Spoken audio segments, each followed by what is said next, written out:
Y si hoy Dios te estuviera hablando directamente a ti, y la respuesta que has estado buscando no fuera un cambio de circunstancias, sino un cambio de corazón.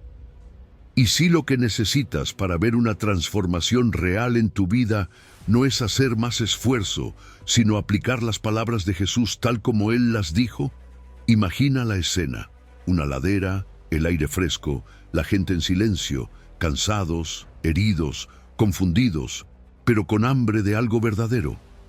Y Jesús, con una voz serena pero firme, comienza a hablar. No está dando consejos motivacionales, está abriendo el reino. Y lo más fuerte es esto: esas palabras no fueron solo para aquella multitud de hace 2000 años. Son para ti hoy. Antes de comenzar, haz un acto sencillo pero poderoso. Escribe en los comentarios: hoy aplico el Sermón del Monte y Dios transforma mi vida. También suscríbete al canal, dale like y activa la campanita. Número 1. La puerta del reino. Cuando reconoces que lo necesitas todo de Dios. Hay momentos en los que te das cuenta de que por fuera sigues avanzando, pero por dentro estás cansado de sostenerlo todo. Sabes sonreír, sabes responder, sabes resolver, pero en el silencio de tu corazón hay un suspiro que dice: no puedo más. Y justo ahí, en ese lugar donde el mundo te diría que seas más fuerte, Jesús susurra algo distinto. Bienaventurados los pobres en espíritu. No está hablando de dinero, está hablando de esa parte de ti que reconoce que sola no puede. Ser pobre en espíritu es mirarte con honestidad y admitir que necesitas a Dios para vivir, para decidir, para amar y para sanar. No es degradarte, es ubicarte correctamente delante del Padre. Cuando entiendes esto, algo se afloja dentro de ti, porque la autosuficiencia te obliga a aparentar firmeza todo el tiempo, te exige tener respuestas para todo, te presiona a no fallar. Pero la humildad espiritual te permite respirar. Ya no tienes que ser tu propio Salvador. Jesús mismo dijo que separados de Él nada podemos hacer. Nada.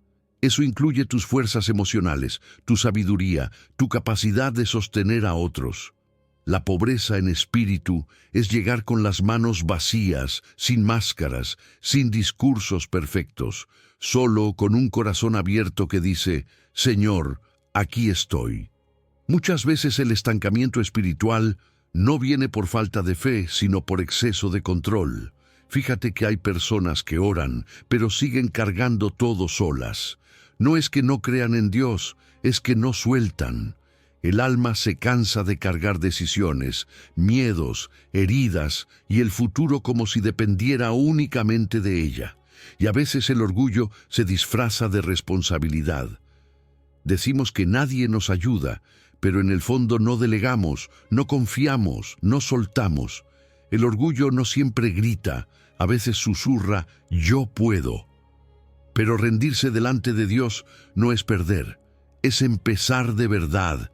Es decirle: toma el lugar que te corresponde. Jesús abre la puerta del reino con una frase que rompe la lógica humana. El reino no se abre por méritos, se abre por humildad sincera. Dios no se impresiona con quien presume fortaleza espiritual. Él mira al que se rinde con verdad, como aquel publicano que solo pudo decir: Dios, sé propicio a mí, pecador. No llevaba un discurso elaborado, llevaba sinceridad. La gracia no entra donde hay autosuficiencia. Si tu interior ya está lleno de orgullo, ¿dónde se va a depositar la gracia? La humildad crea espacio. Es decir: Señor, aquí hay vacío, llénalo tú. Cuando adoptas esta postura, algo empieza a cambiar de forma muy real. Dejas de pelear con Dios y comienzas a caminar con Él. La fe deja de ser una tensión interna y se vuelve relación. Ya no necesitas aparentar perfección, porque descubres que el amor del Padre no depende de tus logros. Te vuelves más auténtico, más ligero. Tu mente empieza a ordenarse. Hay menos ansiedad por resolverlo todo y más calma para decidir desde la oración. Sabes que no caminas solo, y eso trae una paz que el control jamás pudo darte. Además, esta humildad no te aísla, te conecta. El orgullo encierra, la humildad abre. Cuando reconoces tu necesidad, también puedes pedir oración, puedes decir estoy luchando, puedes dejarte acompañar. Y eso sana. La comunidad florece cuando nadie compite y todos se sostienen. La vulnerabilidad deja de ser vergüenza y se convierte en puente. Donde hay humildad, se respira amor. Y donde hay amor, la transformación se acelera. El reino deja de ser teoría y se vuelve experiencia. Quizá hoy valga la pena hacerte una pregunta honesta. ¿En qué área estás viviendo como si Dios no existiera? ¿Qué estás controlando por miedo? Tal vez salud, finanzas, una relación, una decisión que te roba el sueño. Jesús no te pide que finjas fuerza, te invita a confiar. Puedes decirle ahora mismo con sencillez, Padre, te necesito, me vacío de mí para llenarme de ti. Y luego, en lo práctico, tomar una carga específica y entregarla por nombre, no de forma simbólica, sino real. Número 2. La regla de oro del cambio. Cuando pones a Dios primero, todo encuentra su lugar. Hay días en los que sientes que haces muchas cosas bien, pero por dentro todo está desordenado. Cumples, trabajas, planeas, corres de un lado a otro y aún así tu paz se siente frágil. Y sabes, Jesús no dijo que buscar cosas fuera malo. Él habló del orden. Buscad primeramente el reino de Dios. Esa palabra primeramente es la que cambia la vida. Porque el problema no es que tengas metas, responsabilidades o sueños. El problema es qué ocupa el primer lugar en tu interior. Cuando Dios queda como un añadido y no como el centro, todo lo demás empieza a pesar más de lo que debería. Fíjate que Jesús no prohíbe trabajar, ni planear, ni pensar en el mañana. Él habla de prioridad. Cuando Dios es primero, lo demás encuentra su lugar correcto. Pero cuando lo material, la opinión de otros o la seguridad económica se vuelven lo primero, tu corazón empieza a girar alrededor de eso, y donde está tu tesoro, ahí se inclina tu alma. Tu atención, tu energía, tu tiempo revelan qué está primero, y eso, quieras o no, termina guiando tu rumbo. Reordenar prioridades no es perder cosas, es darles su peso justo para que no gobiernen tu paz. Buscar el reino no es estudiar un tema religioso, es permitir que Dios gobierne tu interior. Es dejar que su voluntad tenga voz en tus decisiones, en tus hábitos, en tus reacciones. No es solo decir que crees, es vivir de acuerdo a lo que crees. Es preguntarte en lo cotidiano, Señor, ¿qué quieres aquí? En una conversación, en una compra, en una respuesta, en un mensaje que estás por enviar. El reino se vuelve real cuando pasa de teoría a práctica. Y su justicia no significa perfección impecable, significa vivir con verdad, misericordia e integridad, coherencia entre lo que dices y lo que haces. Cuando Dios empieza a gobernar, la ansiedad pierde espacio, porque la preocupación se alimenta del control, de querer asegurar cada detalle. Pero el reino se alimenta de confianza. Proverbios dice que confíes en el Señor y Él enderezará tus veredas. Eso no es poesía bonita, es una promesa para quien decide soltar el volante. Sabes, muchas veces estamos agotados no por lo que hacemos, sino por tratar de dirigirlo todo sin consultar a Dios. Y eso pesa. Jesús también habló de todas estas cosas serán añadidas. No es magia. Es resultado de un orden correcto. Cuando Dios está al centro, tu identidad se estabiliza. Ya no mides tu valor solo por logros o resultados. Descansas más. Decides con más claridad. Dios no juega con tu paz, la protege. Y la añadidura no es capricho, es provisión fiel. Llega en su tiempo y a su manera. A veces diferente a como imaginabas, pero nunca fuera de su cuidado. El problema es cuando decimos, primero resuelvo lo mío y luego busco a Dios. Y ese luego casi nunca llega, porque siempre aparece otra urgencia. Hay señales claras cuando el orden interno está desajustado. Una mente que nunca descansa, mucho afán y poco silencio. Días llenos de prisa, pero vacíos de presencia. Decisiones tomadas más por miedo que por fe.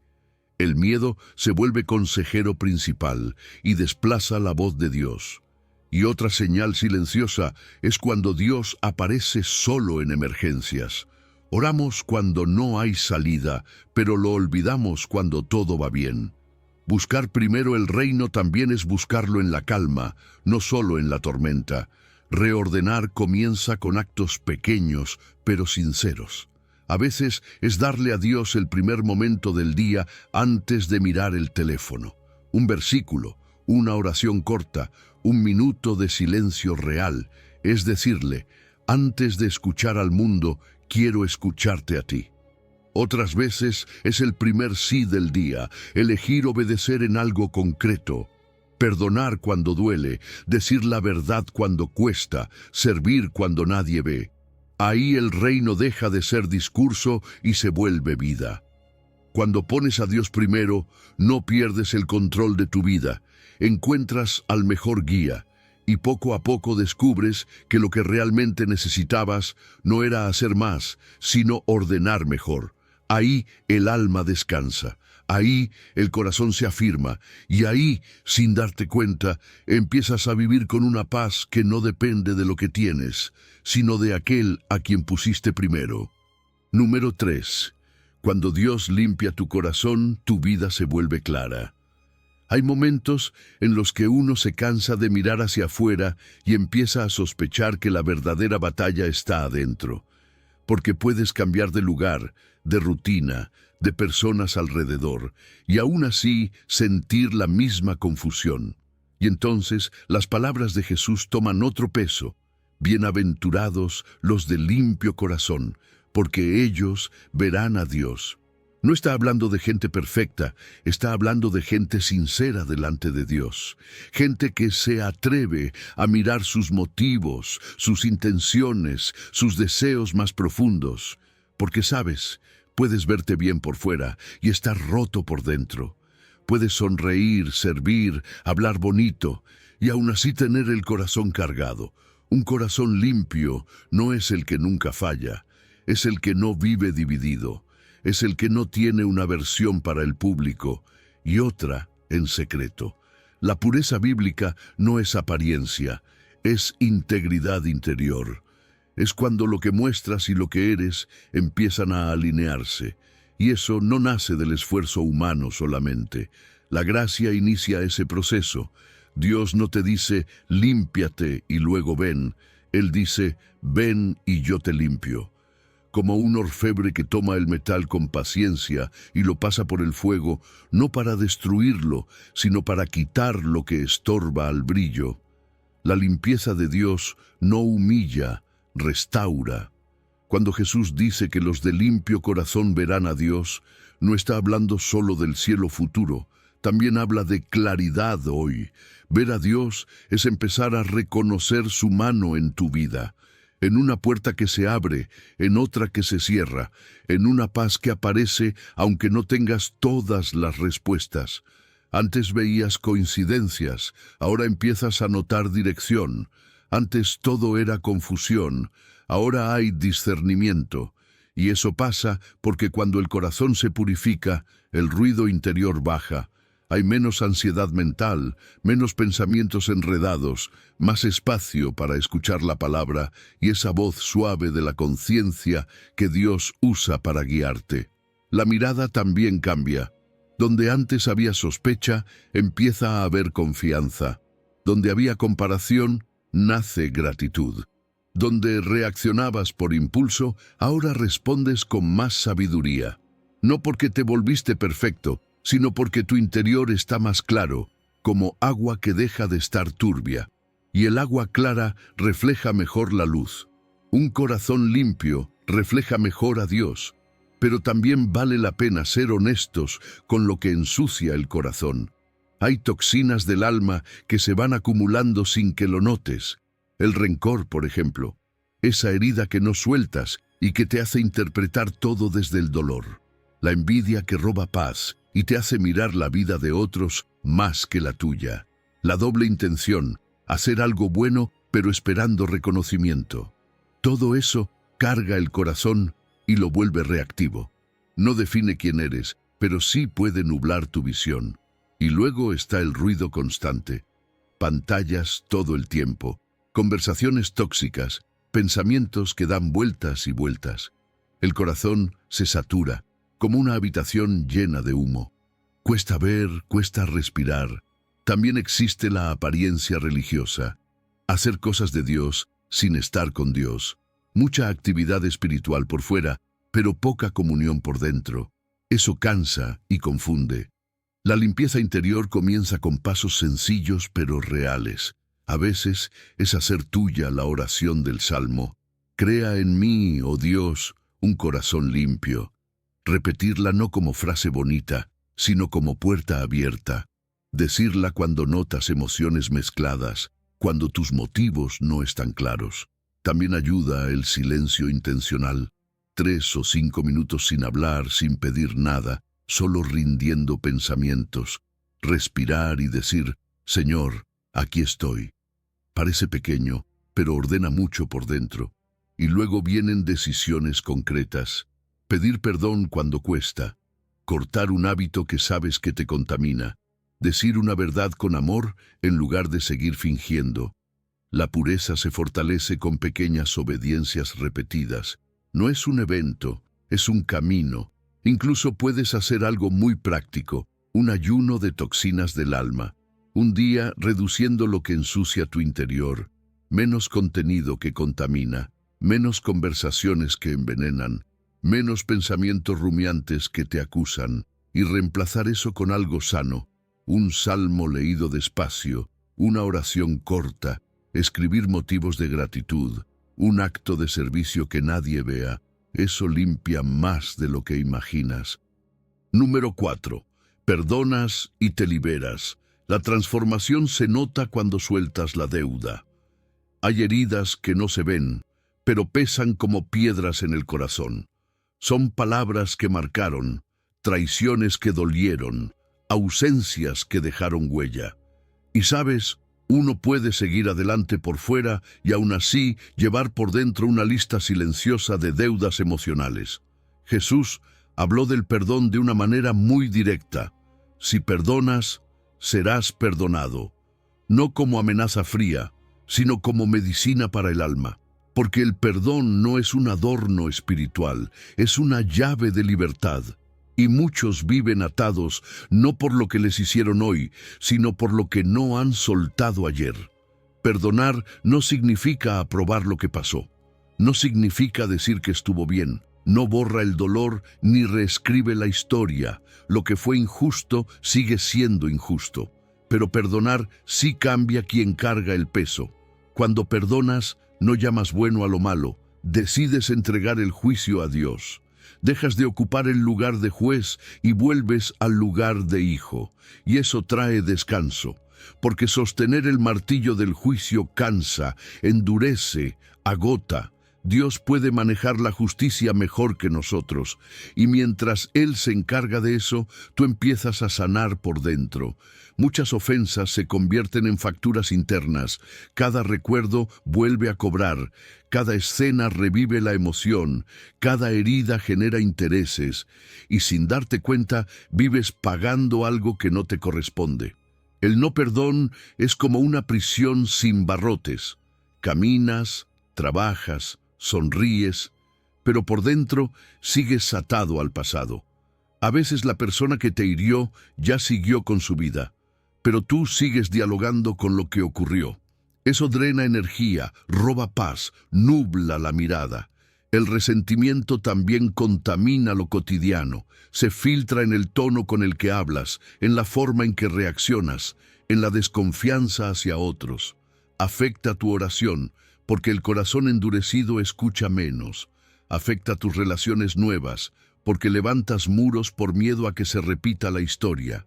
Y hasta el cuerpo lo siente. Tensión en el pecho, insomnio, irritabilidad. El alma pesada termina reflejándose en todo. Por eso Jesús insiste tanto en el perdón, porque sabe lo que el rencor hace por dentro. Cuando Él dice que si perdonas, serás perdonado, no está amenazando, está protegiendo tu corazón. El perdón es un canal por donde fluye la gracia. Cuando lo bloqueas, te bloqueas a ti mismo. No porque Dios sea duro, sino porque el corazón cerrado no sabe recibir. En cambio, cuando recuerdas cuánto Dios te ha perdonado, algo se ablanda. La memoria de la gracia derrite la dureza. Te das cuenta de que tú también has fallado, también has herido, también has necesitado misericordia. Y eso cambia la postura del alma. El perdón es evidencia de transformación. No es un nivel avanzado solo para algunos, es señal de que el reino está obrando dentro de ti. El sermón del monte no se queda en palabras bonitas, se prueba en lo práctico. Y uno de los lugares donde más se nota es aquí. Perdonar no te hace débil, te hace libre, no te hace ingenuo, te hace sano. No significa reconciliarte siempre ni volver a confiar de la misma manera. Significa soltar la deuda que te estaba atando. Empezar a perdonar es un proceso y está bien admitirlo. No se trata de fingir que no dolió. Primero hay que nombrar la herida. No perdonas en general, perdonas algo concreto. Esa palabra que te humilló, ese abandono que te marcó, esa traición que te rompió la confianza. Llevarlo a la luz ya es parte de la sanidad. Luego viene la oración honesta, esa que no suena religiosa. Señor, no puedo, pero quiero poder. Esa frase abre una puerta.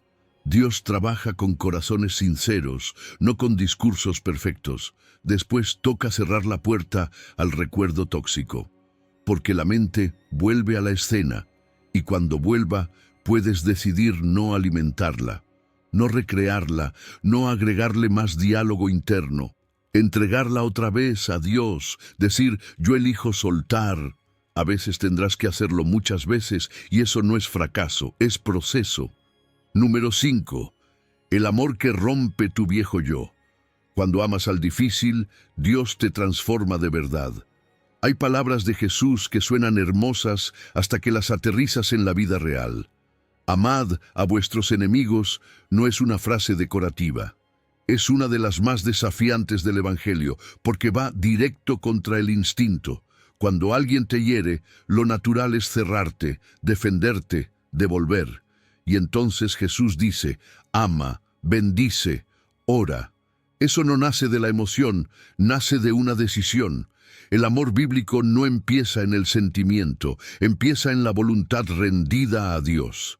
Es decir, Señor, no lo siento, pero quiero obedecerte. Amar al enemigo no significa sentir cariño por quien te hizo daño, significa decidir actuar sin odio. El amor en la Biblia es acción con intención. No depende del ánimo del día, depende de la dirección del Espíritu Santo. Por eso Jesús usa la palabra bendecid. Bendecir es hablar bien, desear bien, pedir a Dios bien para alguien que no lo merece desde tu perspectiva. Y eso choca con el impulso natural que quiere devolver golpe por golpe. El reino te enseña a responder distinto. No porque seas débil, sino porque perteneces a otra lógica. A veces, el primer acto de amor no es un abrazo, es una oración. Cuando no puedes acercarte, puedes orar. Cuando no puedes hablar bien de alguien, puedes decirle a Dios su nombre. Orar por una persona rompe algo dentro de ti. Es como cortar el cable que alimenta el odio. No cambia la historia pasada, pero empieza a cambiar tu interior. Y ese cambio es real. Muchos temen que amar al difícil sea ser ingenuo, dejar que te pisoteen. Pero amar no es tolerar abuso. Amar no significa quedarte en lugares donde te dañan. Puedes poner límites, puedes tomar distancia sana, puedes decir no con respeto. Jesús nunca llamó amor a permitir injusticias constantes. Amar significa no envenenar tu corazón, porque el odio, aunque parezca fuerza, en realidad te ata a quien te hirió. Te mantiene conectado a la ofensa. El amor, en cambio, te devuelve el control interior. Ya no reaccionas desde la herida, respondes desde una decisión. La verdadera victoria no siempre es que el otro cambie. Muchas veces es que tú ya no estás preso. Cuando el mal deja de dictar tu clima emocional, algo se libera dentro de ti.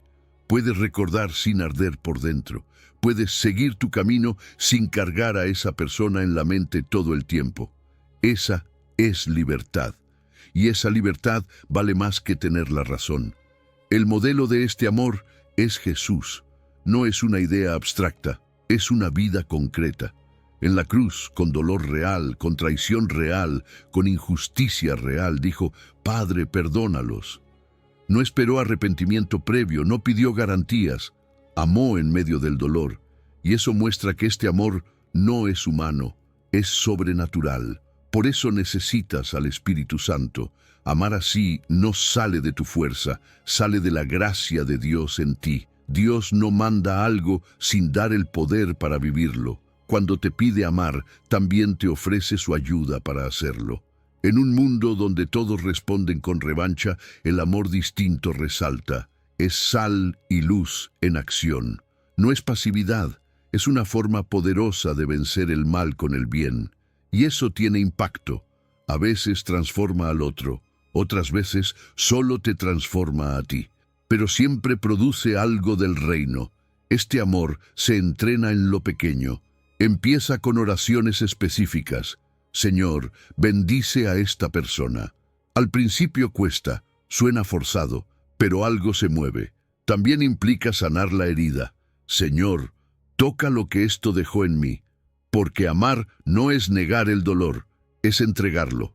Otro paso clave es no alimentar el discurso interno. Esa película mental donde repites lo que pasó, lo que dirías, lo que debiste decir. Eso solo mantiene viva la herida.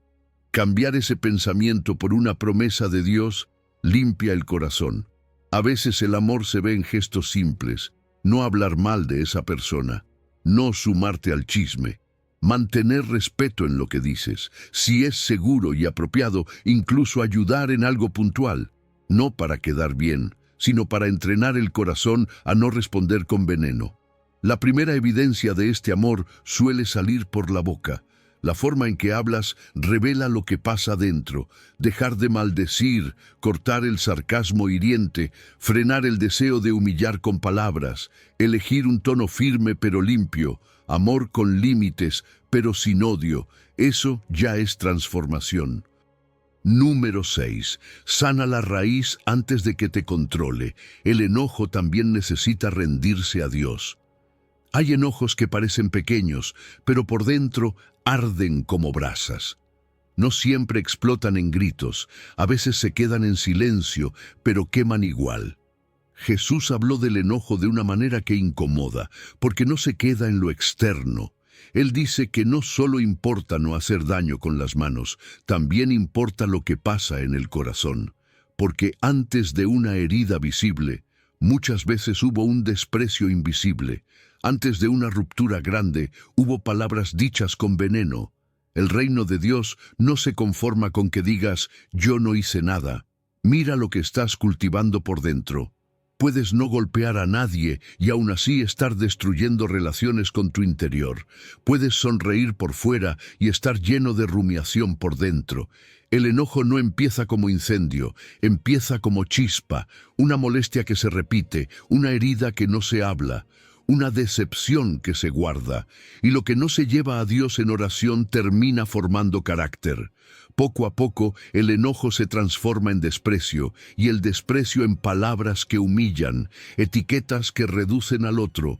Así es él, no sirve, siempre igual.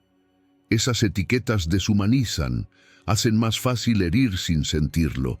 El problema no es que te enojes, el enojo es una emoción real. A veces nace del dolor, de una injusticia, de un límite cruzado. La Biblia misma dice que puedes airarte sin pecar. El punto es, ¿quién gobierna tu respuesta? Cuando el enojo se queda a vivir dentro de ti, empieza a mandar. Se vuelve filtro para mirar todo. Efesios advierte que no le demos lugar al enemigo. Y muchas veces ese lugar se abre cuando el enojo se vuelve permanente. No porque seas malo, sino porque estás herido y no sanado. Hay señales claras de que el enojo ya está tomando control. El sarcasmo se vuelve tu idioma. Te cuesta alegrarte por otros. Sientes el cuerpo tenso, el pecho apretado, la paz cortada. Reaccionas más de lo que reflexionas. Y luego vienen las palabras. Jesús toma muy en serio el desprecio verbal, porque las palabras no son detalle. Humillar con tono, con ironía, con burla, también hiere. A veces no matas con manos, pero apagas dignidad con frases, y una palabra puede quedarse en la memoria de alguien por años. La boca habla lo que el corazón guarda. Si hay amargura dentro, tarde o temprano sale. Por eso Dios no quiere solo corregirte por fuera, quiere limpiarte por dentro. El mundo enseña a gritar para ganar discusiones. El reino enseña a bajar el tono para sanar relaciones. Eso no significa callar lo que duele, significa expresarlo de otra manera, con verdad firme, pero con corazón tierno. Jesús te invita a un modo distinto de reaccionar, más lento, más consciente, más guiado. A veces el paso más espiritual es una pausa, respirar, callar unos segundos, decir por dentro, Señor, guarda mi boca. Esa pausa rompe el impulso, abre espacio para que el Espíritu Santo intervenga. Muchas peleas se evitarían con 10 segundos de silencio y una oración breve. También es importante confesar la raíz, no solo el estallido, no solo decir perdón por gritar, sino reconocer lo que hay debajo. Estoy resentido, me dolió, tengo miedo, me sentí menospreciado. Nombrar la herida permite que Dios la toque, porque lo que se niega no se sana, y pedir perdón de verdad no te hace débil, te hace libre. La humildad desarma conflictos que el orgullo prolonga. Reparar relaciones es señal de madurez, no de derrota. Hay un ejercicio sencillo que puede ayudarte a cortar ciclos. Pensar en esa brasa que traes dentro, esa frase que te enciende, esa persona que te activa, esa herida que sigue viva, identificarla con honestidad. Y antes de dormir, entregarla a Dios. Decirle, Señor, no quiero acostarme con esto en el pecho. No quiero que el sol se ponga sobre mi enojo. Nombrar la situación, rendirla, pedir sanidad. No una vez, las veces que haga falta. Y cuando tu mente quiera poner etiquetas, cambiar la frase por oración. En lugar de repetir, qué persona tan difícil, decir, Señor, dame compasión y límites sanos. Eso reentrena el corazón. Poco a poco el fuego baja, la brasa pierde fuerza, y donde antes había reacción automática, empieza a haber respuesta consciente. Número 7. Dios no quiere tu ofrenda si tu corazón está roto con alguien. Ve y haz paz. Hay personas que oran, cantan, sirven, pero cargan en el corazón una distancia con alguien. Una conversación pendiente, un mensaje que nunca se envió, una herida que se dejó crecer en silencio. Y entonces Jesús dice algo que sacude prioridades. Si traes tu ofrenda y recuerdas que hay conflicto con tu hermano, deja la ofrenda y ve primero a reconciliarte. Fíjate en eso, no dice después, no dice cuando tengas ganas, dice primero. Porque para Dios la adoración no es solo lo que sale de tu boca, es lo que pasa en tus relaciones. La fe real toca la vida diaria, no se queda en el templo. Jesús no desprecia la adoración, pero sí confronta la espiritualidad que es solo apariencia. Cantar mientras guardas rencor no es adoración completa. Levantar manos mientras evitas a alguien no refleja un corazón libre. Dios no busca ritual sin reconciliación. La fe no es maquillaje religioso, es transformación que se nota en cómo tratas a las personas. Y el altar no es un escondite para evitar conversaciones difíciles. Muchos se refugian en actividades espirituales para no enfrentar lo que duele. Pero Jesús dice, ve primero, porque sabe que un corazón dividido no descansa. Reconciliarte no significa darle la razón al otro. Eso asusta a muchos. Piensan que buscar paz es admitir derrota. Pero reconciliar no es justificar lo que te hicieron. Puedes reconocer que hubo dolor real y aún así decidir sanar el vínculo, o al menos cerrar la herida sin odio. Reconciliar es soltar la guerra interna. Es decir, no quiero seguir viviendo con esta carga. Y hay algo clave. Tu responsabilidad no depende de la respuesta del otro. Jesús dice, anda, eso habla de tu parte. El resultado final lo maneja Dios. Tu obediencia no está atada a la reacción ajena. La humildad que busca reconciliación no es debilidad. Es valentía madura. Es elegir el camino de Cristo por encima del orgullo. Porque el orgullo siempre quiere ganar la discusión, pero el reino quiere sanar el corazón. El orgullo levanta muros, el amor construye puentes. A veces la frase interna es, si yo cedo, pierdo. Pero en el reino, ceder puede significar ganar paz, ganar libertad, ganar descanso interior. Esa distancia con alguien consume más energía de la que admites. Se mete en tus pensamientos cuando estás en silencio. Aparece cuando escuchas su nombre. Te hace imaginar conversaciones que nunca pasan. Eso desgasta. Vivir con tensión relacional es como caminar con una piedra en el zapato del alma. Te acostumbras al dolor, pero sigue ahí. Y muchas veces, el primer paso destraba algo por dentro. No siempre cambia al otro, pero casi siempre te cambia a ti. Dios honra la obediencia sincera. Honra al que dice, no quiero seguir así. Reconciliar no es entrar a debatir, es buscar paz. Por eso la preparación empieza en oración. Hablar con Dios antes de hablar con la persona cambia el tono. Decir, Señor, guarda mi boca y mi corazón. Porque cuando Dios suaviza el interior, las palabras salen distintas. También ayuda a hablar desde tu parte, no desde acusaciones. Decir, yo fallé en esto, yo te herí cuando dije aquello. Eso abre puertas. En cambio, empezar con tú siempre o tú nunca levanta defensas. La reconciliación crece mejor en terreno de humildad. A veces basta una propuesta sencilla y honesta. Me gustaría hablar para reparar lo que se rompió. Quiero pedir perdón por mi parte. Eso no obliga al otro, pero muestra tu disposición, y esa disposición ya es semilla de paz. No se trata de forzar cercanía, se trata de limpiar el corazón, porque puedes estar lejos de alguien y aún así estar en paz. La reconciliación a veces restaura la relación, otras veces solo sana el interior. Ambas son valiosas. Si no sabes cómo empezar, algo muy simple puede ayudar. Un mensaje breve y sincero. 3 líneas pueden abrir una puerta que lleva años cerrada. Algo como reconocer la distancia y admitir que duele. Luego asumir tu parte sin justificarte. Y finalmente, dejar la puerta abierta para conversar cuando la otra persona pueda. Sin presión, sin drama, sin reproche, solo verdad y mansedumbre. Número 8. Que tú sí pese. La transformación se nota en la forma en que hablas. Hay personas que hablan mucho, prometen mucho, explican mucho, pero su palabra pesa poco. Y Jesús va directo a ese punto cuando dice que tu hablar sea sí o no, sin adornos. No está prohibiendo frases bonitas, está formando carácter, porque cuando alguien necesita jurar, asegurar 1000 veces, exagerar o justificar de más, muchas veces es porque la vida no respalda lo que la boca dice. Y Jesús no quiere que vivas maquillando la verdad, quiere que vivas de tal manera que tu palabra tenga peso por sí sola.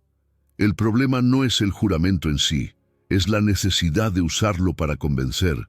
Es como decir, créeme, esta vez sí. Eso revela que otras veces no fue tan firme. El reino de Dios forma una reputación real, no una imagen. Cuando tu carácter es consistente, la gente descansa en tu palabra. No porque seas perfecto, sino porque eres honesto. Cumples lo que dices o reconoces cuando no puedes, y eso construye confianza. La verdad simple tiene una fuerza especial. No necesita defensa larga, no necesita adornos, trae paz. Jesús también está sanando algo más profundo, la doble intención. Muchas veces decimos sí para agradar, para no quedar mal, para evitar conflicto, pero ese sí forzado luego se vuelve carga. No cumples, te frustras, la otra persona se decepciona y la confianza se desgasta. Un sí irresponsable puede dañar más que un no honesto. Aprender a decir no sin culpa es parte de la madurez espiritual. Poner límites no es egoísmo, es orden. Es reconocer que no puedes con todo y que tu palabra vale demasiado para usarla a la ligera. La exageración también erosiona credibilidad. Cuando alguien repite, te lo juro, de verdad, créeme, algo empieza a sonar débil, porque la verdad no necesita eco. Si la repites demasiado, quizá estás tratando de sostener algo que no está firme. Jesús corta esa raíz y te invita a una vida transparente, donde lo que dices coincide con lo que haces, donde no necesitas impresionar, solo ser coherente. Tu boca revela lo que pasa en tu corazón. Si hay inseguridad, aparecen las justificaciones. Te explicas de más. Te defiendes antes de que alguien te cuestione. Es como si quisieras proteger una imagen. Si hay orgullo, aparece la necesidad de ganar. Interrumpes, corriges, usas palabras para quedar arriba. El objetivo deja de ser entender y pasa a ser tener razón. Pero cuando hay paz interior, el hablar cambia, se vuelve sobrio. Claro, no manipulador. Puedes decir la verdad sin herir y poner límites sin gritar. La transformación espiritual se nota mucho en cómo hablas. No solo en lo que dices de Dios, sino en cómo respondes en lo cotidiano. En un mensaje, en una promesa, en una explicación sencilla. Dios también trabaja en esa parte. Por eso el salmista decía, pon guarda a mi boca, porque sabía que la lengua puede construir o romper en segundos. Hablar con integridad se entrena, no aparece de un día para otro.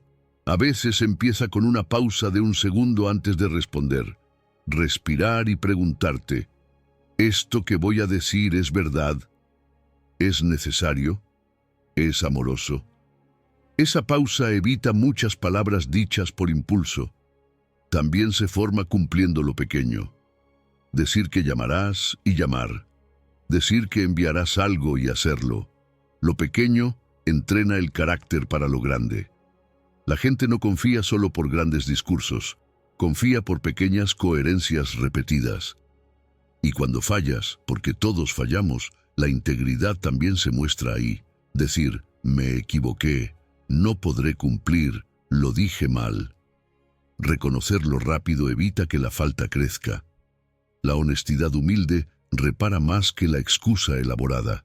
A veces pensamos que admitir falla nos hace ver mal, pero en realidad muestra madurez.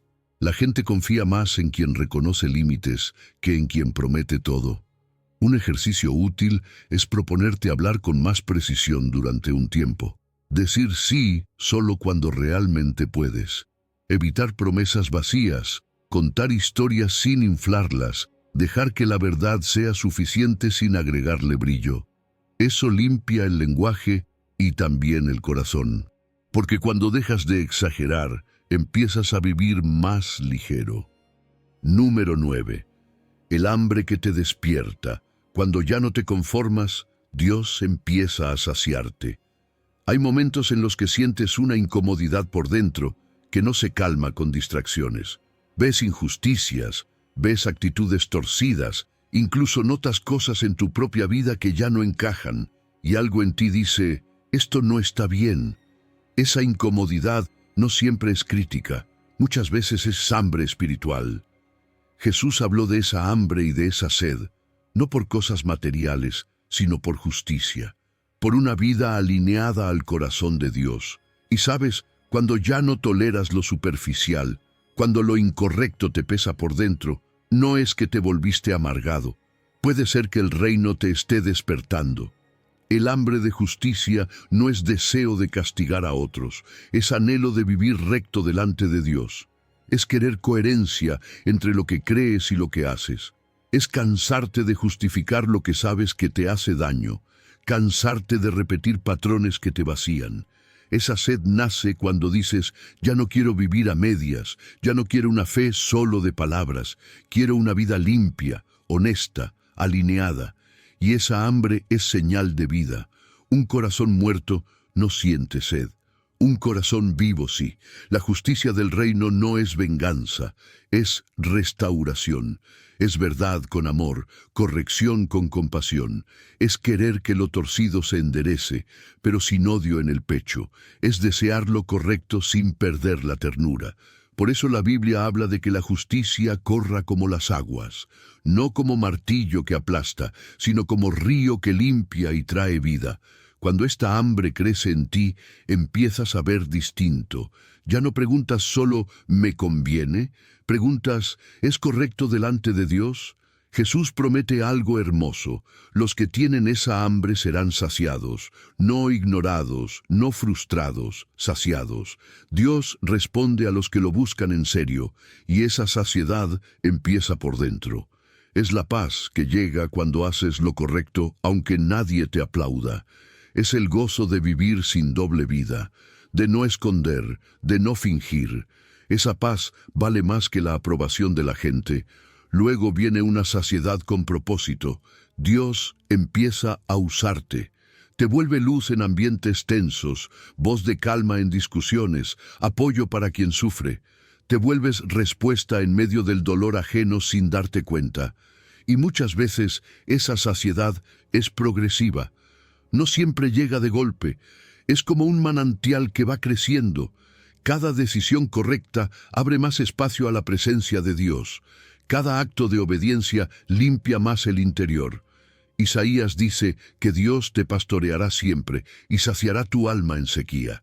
Eso no es teoría, es experiencia para quien camina en su voluntad. Ahora, hay un equilibrio importante. Justicia sin misericordia endurece el corazón. Puedes empezar a señalar todo, a corregir a todos, a ver errores ajenos y olvidar los propios. Eso se llama legalismo y termina alejando a las personas de Dios en lugar de acercarlas. Pero misericordia sin justicia también confunde. Decir que todo está bien cuando no lo está. Llamar paz a lo que destruye. Evitar toda confrontación por miedo a incomodar. Eso no sana, solo tapa. Jesús une lo que muchos separan. Él mostró verdad con ternura, firmeza sin odio. Podía decir, vete y no peques más, con amor real. No relativizaba el mal, pero tampoco aplastaba al que fallaba.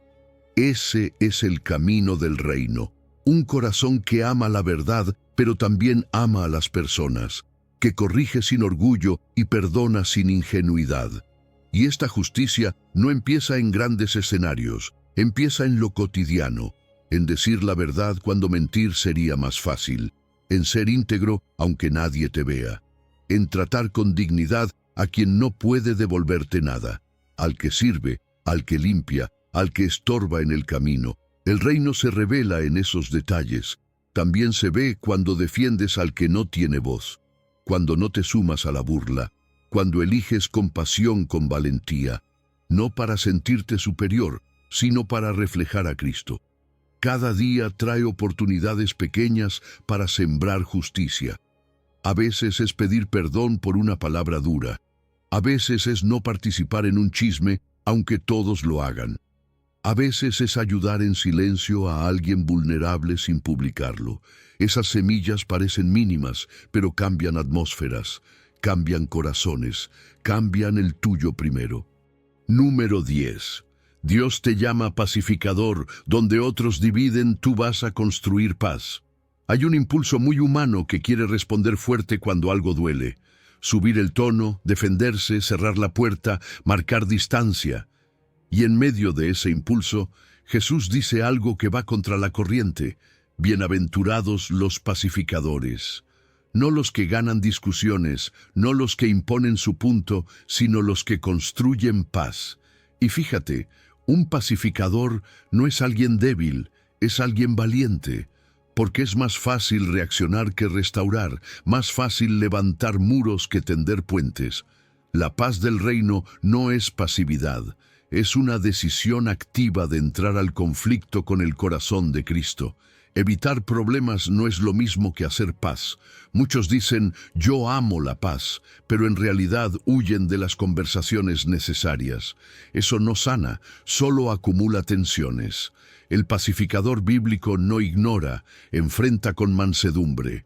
Se acerca sin gritar, habla sin herir, escucha sin preparar un contraataque. La paz que Dios propone no es silencio incómodo, es shalom, plenitud, restauración, armonía con verdad. No es calma artificial, es sanidad real. Y cuando Jesús dice que los pacificadores serán llamados hijos de Dios, está diciendo algo profundo. Los hijos se parecen al Padre, y el Padre es reconciliador. Él no disfruta la división, trabaja para restaurar. Jesús mismo es el mayor ejemplo. La paz que predicó la pagó con su vida, no fue teoría. Él derribó el muro entre Dios y nosotros. Hizo posible la reconciliación cuando parecía imposible, y al hacerlo, mostró que la paz verdadera tiene costo. A veces cuesta orgullo, cuesta pedir perdón, cuesta callar cuando quieres responder, cuesta dar el primer paso, pero esa paz transforma. Y cuando recibes la paz de Cristo, también recibes una misión. No solo fuiste salvado, fuiste enviado a reflejar esa paz en tu mundo cercano. Ser pacificador se ve en cosas muy prácticas. Se ve cuando escuchas antes de responder, cuando dejas hablar al otro sin interrumpir, aunque no estés de acuerdo, incluso repetir lo que entendiste para asegurarte de no reaccionar a algo mal interpretado. Eso baja tensiones. También se ve en hablar verdad sin veneno, decir lo que duele, pero sin humillar, ser claro sin atacar. La firmeza no necesita agresión para ser firme, y un pacificador también entiende que la unidad no significa permitir injusticias. La paz no protege el abuso, protege la dignidad.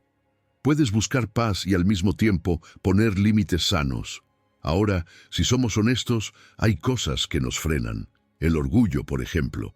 Esa voz interna que dice, yo no doy el primer paso.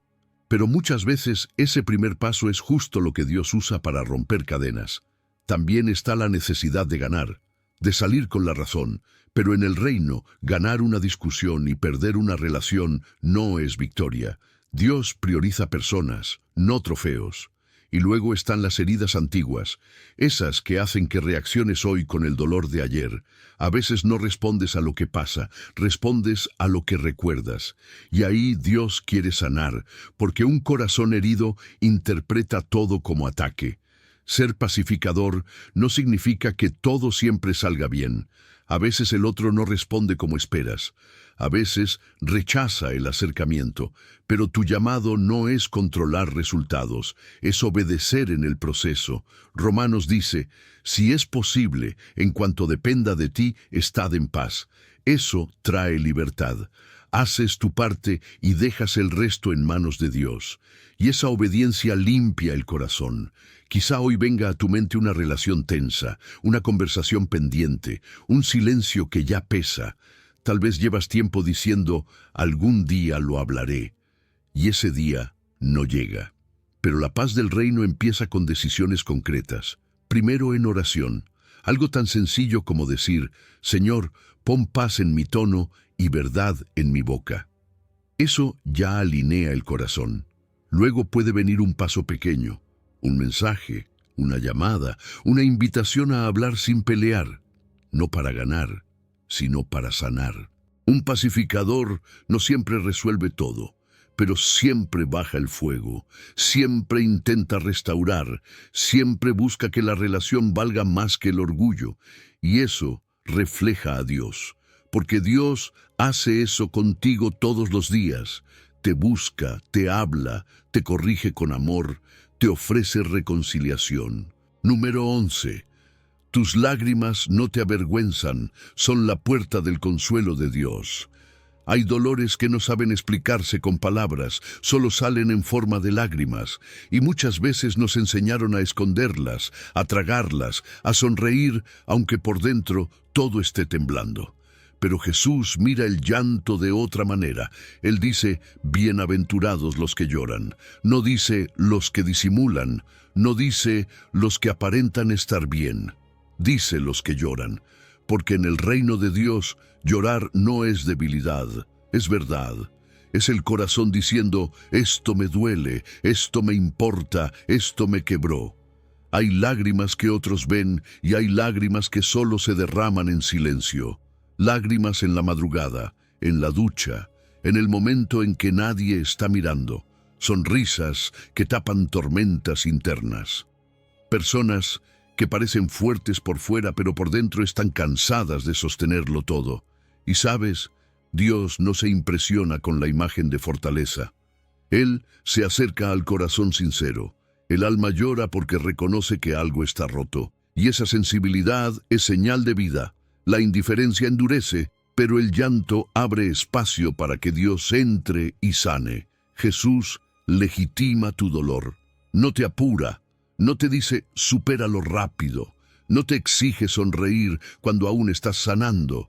Su mensaje es claro. Tu dolor tiene lugar en mi presencia. Puedes traerlo tal como es, sin filtros, sin frases religiosas para cubrirlo.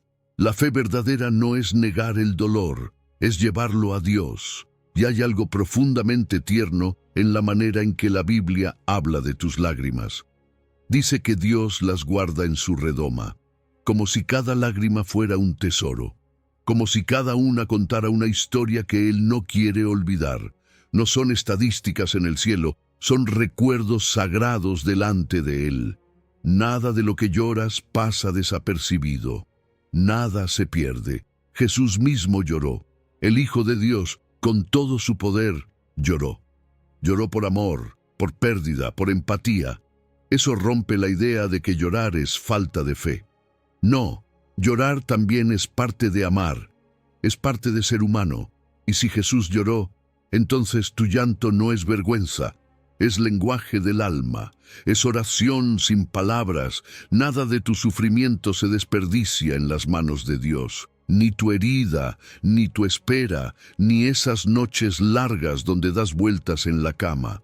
El consuelo de Dios no siempre llega en el tiempo que quisieras, pero llega de forma real, llega profundo, llega justo donde duele, porque hay muchos tipos de llanto. Está el llanto por lo que se fue, personas que ya no están, etapas que terminaron, relaciones que cambiaron. Soltar eso duele, es como aprender a vivir con un espacio vacío. También está el llanto por lo que nunca ocurrió, sueños que imaginaste, planes que se derrumbaron, oraciones que parecían tener otra respuesta. Ese dolor es silencioso, pero pesa, y hay lágrimas de arrepentimiento. Lágrimas por haber fallado, por haberte equivocado, por sentir que decepcionaste a Dios. Pero ese llanto no es culpa que aplasta, es arrepentimiento que limpia, es el corazón volviendo a casa, y Dios no rechaza ese llanto, lo abraza. La consolación de Dios no es teoría bonita, es presencia, es cercanía. La Biblia dice que Él está cerca del quebrantado de corazón, no lejos, no molesto, cerca. Cuando estás roto, no estás apartado de Dios, estás en un lugar donde su abrazo se siente más. Su cercanía es medicina interior, y Dios consuela de muchas maneras. A veces es una paz inexplicable en medio del caos. No cambia la situación de inmediato, pero cambia tu interior. A veces es una palabra que llega justo cuando la necesitas. Un versículo, una canción, una frase que parece escrita para ti. A veces es una persona que aparece en el momento preciso, con un abrazo, con una escucha sincera. Dios usa medios humanos para traer consuelo divino. Con el tiempo, ese consuelo recibido empieza a transformarse en algo más. Tu historia sanada se vuelve puente para otros. Lo que lloraste un día se convierte en palabras que sostienen a alguien más. La Biblia dice que Dios nos consuela para que podamos consolar. Tu herida no es el final de tu historia. Puede ser el inicio de un ministerio silencioso de empatía. Quizá hoy necesitas dejar de fingir, dejar de decir todo bien cuando no lo está, Puedes hablar con Dios con honestidad, decirle qué duele, que no entiendes, que te pesa. No necesitas frases elaboradas. Una oración quebrada también llega al cielo. A veces un Señor, ayúdame, dicho con lágrimas, es más profundo que un discurso largo, y también ayuda a abrir el corazón con alguien maduro. Pedir oración, buscar apoyo, no cargar solo lo que fue diseñado para llevarse en comunidad. La fortaleza no está en aguantar sin llorar, está en saber dónde llorar. Y la presencia de Dios es un lugar seguro. Número 12. La fuerza que el mundo no entiende, mansedumbre que hereda promesas. Hay una idea muy extendida que dice que para sobrevivir en la vida hay que imponerse, hablar más fuerte, responder rápido, no dejarse de nadie.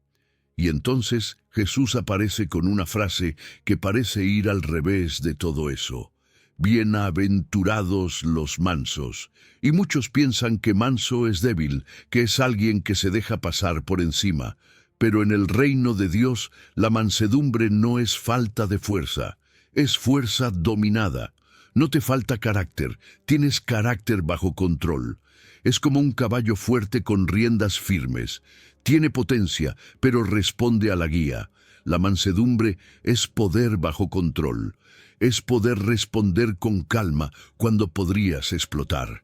Es sentir la emoción subir, pero decidir el tono con el que hablas. Es tener la capacidad de herir con palabras y elegir no hacerlo. Eso requiere más fuerza interior que reaccionar por impulso. Es un músculo del carácter que se entrena. No nace solo, se forma. Cada vez que eliges pausa en lugar de explosión, ese músculo crece. Ser manso no es ser pasivo, no es callar por miedo, no es aguantar injusticias sin decir nada. La mansedumbre bíblica habla, pero habla sin veneno. Dice la verdad, pero con respeto. Pone límites, pero sin odio. No es cobardía, es dominio propio. Y en el fondo, la mansedumbre nace de confiar en la justicia de Dios. Es saber que no necesitas defenderte con agresividad, porque Dios ve lo que otros no ven. Él conoce las intenciones, conoce la historia completa. Cuando confías en eso, baja la ansiedad por imponerte. Jesús mismo es el modelo. Él dijo, aprendan de mí, que soy manso y humilde de corazón. Fíjate, lo presenta como una escuela. La mansedumbre se aprende, se practica todos los días. Jesús tenía toda autoridad, todo poder, y aún así no se movía por orgullo. Confrontó el mal, sí, pero sin odio. Su firmeza venía de la obediencia al Padre, no de la necesidad de demostrar fuerza. Podía guardar silencio ante acusaciones injustas porque sabía quién era. Eso es identidad firme. La mansedumbre tiene propósito. No es callar para evitar problemas, es elegir el camino que edifica. A veces la reacción fuerte gana el momento, pero pierde el futuro. La mansedumbre piensa en el fruto, no solo en la respuesta inmediata. Busca restaurar, no solo desahogarse. Jesús, además, da una promesa que sorprende. Los mansos heredarán la tierra. No dice que la arrebatarán, dice que la heredarán. Y ahí hay una diferencia grande. El botín se roba, la herencia se recibe por pertenencia. El que vive como huérfano pelea por todo, teme perderlo todo. El que vive como heredero descansa, sabe que su padre cuida su destino, no necesita empujar puertas que Dios no abrió. Renunciar a ganar discusiones a veces es ganar paz. Menos peleas ganadas, más relaciones sanas, menos necesidad de tener la última palabra, más libertad interior. La mansedumbre no te quita dignidad, te da estabilidad. Te hace caminar con espalda recta y corazón tierno, firme por dentro, suave en el trato. La Biblia muestra ejemplos reales. Moisés fue llamado el hombre más manso de la tierra y aún así lideró a un pueblo difícil, enfrentó crisis, tomó decisiones firmes. Su mansedumbre no lo hizo débil, lo hizo dependiente de Dios en medio de presión. David también tuvo momentos clave. Cuando Saúl lo perseguía y tuvo oportunidad de vengarse, Pudo terminar la historia con su propia mano, pero eligió esperar el tiempo de Dios. Renunció a la revancha, no porque no pudiera, sino porque temía a Dios más que a su impulso. Eso muestra que la mansedumbre no es incapacidad de reaccionar, es decisión de responder distinto. Es decir, mi carácter no lo gobernará la herida, lo gobernará Dios. Y eso libera, porque vivir reaccionando cansa, vivir respondiendo con sabiduría descansa. La mansedumbre se practica en lo pequeño. A veces empieza con una oración corta antes de responder un mensaje difícil. Algo tan simple como, Jesús, haz mi corazón semejante al tuyo. Eso cambia el tono. O ceder el último turno en una discusión, no por miedo, por sabiduría. El silencio a tiempo puede salvar una relación que las palabras romperían. También se entrena haciendo el bien a quien te tensó. Un mensaje respetuoso, una oración por su bienestar aunque te haya incomodado. Eso va moldeando el alma. No cambia solo la situación, te cambia a ti. El mundo admira al que impone, pero el reino honra al que se gobierna, porque quien no se domina por dentro, aunque grite fuerte por fuera, sigue siendo esclavo de sus impulsos. La mansedumbre es libertad interior, es carácter rendido a Dios, y al final, la promesa es segura. Heredarás, no porque luchaste más fuerte, sino porque perteneces al Padre. Eso te permite vivir con calma. Confiar en los tiempos de Dios, soltar la ansiedad de controlar todo. Número 13. Dios quiere sanar tu mirada. Guarda tu corazón antes de que la caída te robe paz. Hay batallas que nadie ve, pero que definen mucho de lo que somos por dentro. Batallas en la mente, en la mirada, en la intención.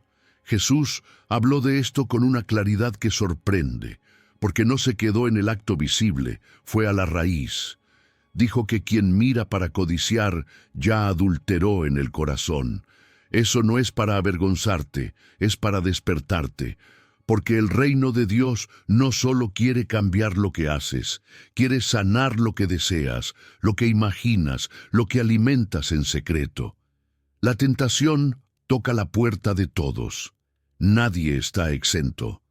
No controlas siempre el primer pensamiento, la primera impresión, lo que aparece de repente, pero sí decides si te quedas ahí o si lo sueltas. La tentación no es el pecado empieza cuando decides quedarte, cuando alimentas, cuando repites la escena en tu mente. Notar belleza no es lo mismo que codiciar. Codiciar es consumir con la mirada, es imaginar, es volver a mirar con intención, y ahí el corazón empieza a involucrarse. El corazón se entrena, para bien o para mal. Lo que miras repetidamente te forma. Lo que dejas entrar sin filtro se queda sembrado. Por eso, Proverbios dice que guardes el corazón sobre todas las cosas, porque de él mana la vida. No dice, cuida un poco, dice guarda, como quien protege algo valioso. Porque tu paz, tu identidad, tus relaciones nacen de ahí. Jesús advierte que el daño empieza antes del escándalo visible, antes de romper un matrimonio, antes de herir a alguien, antes de caer en algo que luego duele, primero se rompe la paz interior. La doble vida roba integridad, hace que tu oración pierda fuerza, que tu seguridad se debilite, que vivas con culpa escondida. El secreto pesa, te vuelve esclavo de lo que nadie ve. Y Dios no quiere eso para ti. El deseo desordenado también cambia cómo miras a las personas. Empiezas a ver cuerpos en lugar de almas, objetos en lugar de historias. Eso enfría el corazón para el amor real. Y el amor real es profundo, es compromiso, es respeto. La codicia, en cambio, es consumo. Por eso Dios habla claro, no para hundirte en culpa, sino para proteger tu capacidad de amar de verdad. Y algo importante, Dios no te señala para destruirte, te advierte para salvarte, como un padre que ve el peligro antes que el hijo. Su meta es libertad, no vergüenza. Él sabe que una mente enredada roba gozo, roba enfoque, roba propósito. Por eso llama a guardar el corazón antes de la caída. Guardar el corazón también es estrategia práctica. No es solo decir voy a ser fuerte, es poner barreras sabias, identificar dónde tropiezas, tal vez en la noche, en la soledad, en el uso del celular, en ciertas redes. Donde hay debilidad, ahí se pone límite. Eso no es exageración, es sabiduría, es reconocer tu humanidad y proteger tu propósito. A veces son medidas concretas, filtros en dispositivos, horarios claros de pantalla, el celular fuera del cuarto al dormir. Son decisiones simples que evitan guerras internas grandes. Y si alguien piensa que eso es extremo, vale recordar que la paz vale más que la comodidad. La santidad no es solo emoción espiritual, también es estructura diaria. La Biblia muestra a José huyendo cuando fue tentado. No negoció, no explicó, no se quedó a ver si resistía. Corrió, y esa huida fue victoria. A veces la mayor madurez no es quedarte fuerte, es salir a tiempo. Huir del estímulo no es cobardía, es inteligencia espiritual, pero no basta con decir no mirar. El corazón necesita otra fuente. Filipenses dice que pienses en lo puro, lo verdadero, lo digno. La mente no se limpia solo quitando, también llenando. Lo que alimenta tu imaginación importa. Lo que consumes en contenido, en conversaciones, en entretenimiento, va moldeando tus deseos. Elegir bien eso es parte de la batalla. Hacer pacto con los ojos, como dijo Job, no es legalismo, es protección. Es decir, mis ojos no gobernarán mi vida, mi corazón rendido a Dios, sí. A veces basta una oración corta cuando aparece el estímulo. Señor, guarda mi mente. Eso reorienta el alma.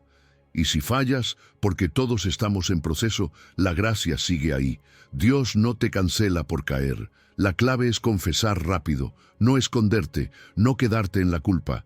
La culpa prolongada solo te aleja más. La gracia, en cambio, te levanta y te ayuda a cortar el ciclo. Volver a Dios con sinceridad limpia más que fingir perfección. Algo que ayuda mucho es no pelear solo. Tener a una persona madura con quien hablar, rendir cuentas, ser honesto sin drama. La luz debilita lo que el secreto fortalece. Y además, sostener una oración diaria sencilla. Crea en mí un corazón limpio. Esa oración mantiene el alma sensible. Al final, la pureza no es represión, es libertad. Libertad de mirar sin esconderte. Libertad de amar sin doble vida. Libertad de tener la mente en paz. Dios no quiere quitarte alegría, quiere protegerla. Quiere que tu mirada esté sana para que tu corazón esté en paz.